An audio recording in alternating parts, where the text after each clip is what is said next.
سبيل الدموع سبيل مريح تنهدى يا صاحي كي تستريح.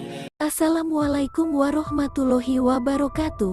Alhamdulillah kita bisa berjumpa lagi di channel ini. Sholawat serta salam selalu tercurahkan kepada junjungan kita Nabi besar Muhammad Sallallahu Alaihi Wasallam.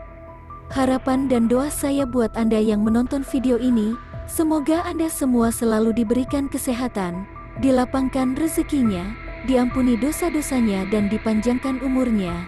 Amin. Amin. Ya Robbal Alamin. Pada kesempatan kali ini, saya akan membahas ciri-ciri orang yang dijauhkan dari siksa kubur. Setiap manusia pasti akan mengalami mati, dan tergantung amalan kita nanti yang menentukan apakah kita akan mendapatkan siksa kubur atau terbebas dari siksa kubur. Dalam sebuah hadits yang berasal dari Aisyah mengatakan bahwa orang kafir dan munafik pasti akan menerima siksa kubur. Dia mengatakan bahwa seorang wanita Yahudi datang kepadanya dan berbicara tentang siksa kubur, dan wanita itu kemudian berkata, "Semoga Allah melindungimu dari siksa kubur." Rasulullah menjawab pertanyaan Aisyah, "Ya, siksa kubur itu benar adanya. Orang-orang kafir dan munafik akan disiksa dalam kubur mereka dengan siksaan yang dapat didengar oleh binatang." Sejak saat itu, tidaklah saya melihat Rasulullah mengerjakan sholat, melainkan beliau pasti berdoa memohon perlindungan kepada Allah dari siksa kubur, kata Aisyah. Hadits riwayat Bukhari, Muslim dan An-Nasai. Ada beberapa golongan yang bisa terbebas dari siksa kubur. Berikut adalah kelompok orang-orang yang terbebas dari siksa kubur, di antaranya adalah 1. Orang-orang yang mati syahid. Bagi seorang muslim, orang yang mati syahid telah mencapai kemuliaan tertinggi. Mereka tidak hanya akan selamat di alam kubur, tetapi mereka juga akan dijamin masuk ke surga. Ada sebuah hadits mengatakan, meskipun dijamin masuk surga, hal itu harus memiliki syarat, yaitu dia tidak memiliki utang piutang sesama manusia. Karena Allah memerintahkan bumi untuk tidak menghancurkan mayat-mayat orang yang mati syahid. Menurut Jabir bin Abdullah, Rasulullah bersabda, ketika seseorang yang hafal Al-Quran meninggal, Allah memberikan wahyu kepada bumi agar tidak memakan jasadnya. Kemudian bumi berkata, "Wahai Tuhanku, bagaimana aku bisa memakan jasadnya sementara kalammu ada di dalamnya?" Menurut Salman radhiyallahu anhu, aku pernah mendengar Rasulullah bersabda, menyiapkan tali selama sehari semalam lebih baik daripada puasa sebulan dan sholat malamnya. Jika dia meninggal, maka dia diberi balasan atas amal yang dilakukannya, diberi pahala berupa rezekinya, dan dia selamat dari ujian atau siksa kubur. Di dalam Sunan An-Nasai, Rushdaib bin Sa'ad menceritakan bahwa seseorang bertanya kepada seorang sahabat Nabi, "Wahai Rasulullah, bagaimana orang-orang mukmin mendapat siksa di dalam kubur mereka kecuali orang yang mati syahid?" Kilatan pedang yang berkelebat di atas kepalanya cukup sebagai ujian, jawabnya. Orang yang mati syahid mempunyai 6 perkara di sisi Allah, kata Rasulullah.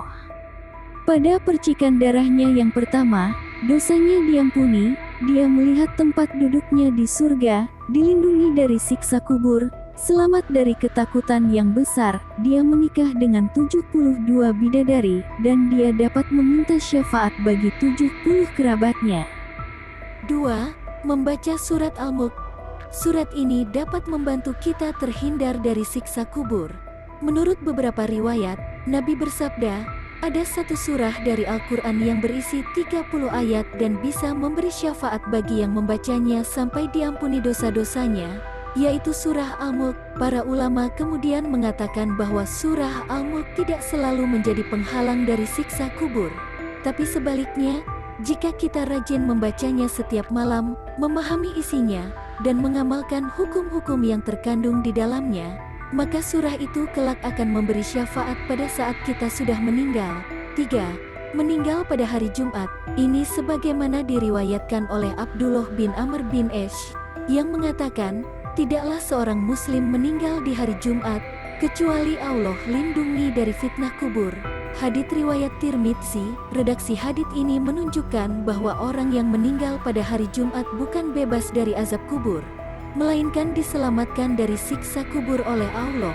Oleh karena itu, mayat yang seharusnya dihukum oleh kubur dapat diselamatkan oleh Allah.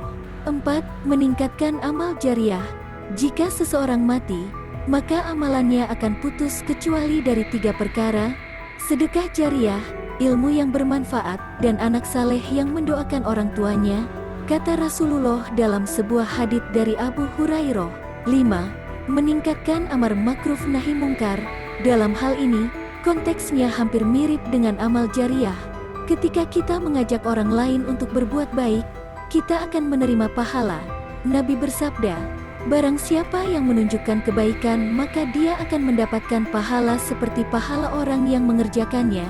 Hadits riwayat Muslim. Di sisi lain, dalam buku Andi Alfian Salasa yang berjudul Cahaya Motivasi yang Menyentuh Hati, disebutkan bahwa pada hari kiamat akan ada 10 golongan yang mayatnya tidak akan busuk atau hancur, dan mereka akan bangkit dalam keadaan tubuh seperti semula. Di antaranya adalah 1. Para nabi. 2. Para tokoh yang terlibat dalam jihad fisabilillah. 3. Para ulama yang mempertahankan firman Allah. 4. Para syuhada yang terus mendukung Islam. 5. Orang yang membaca dan mengamalkan Al-Quran. 6. Pemimpin atau imam yang adil dalam menegakkan hukum Allah. 7. Muazin yang tidak memberikan kompensasi. 8. Wanita yang mati saat melahirkan dan tetap taat pada perintah Allah. 9. Orang yang meninggal dianiaya atau dibunuh karena mempertahankan kehormatan diri dan agama. 10. Orang yang meninggal pada hari Jumat atau pada malamnya.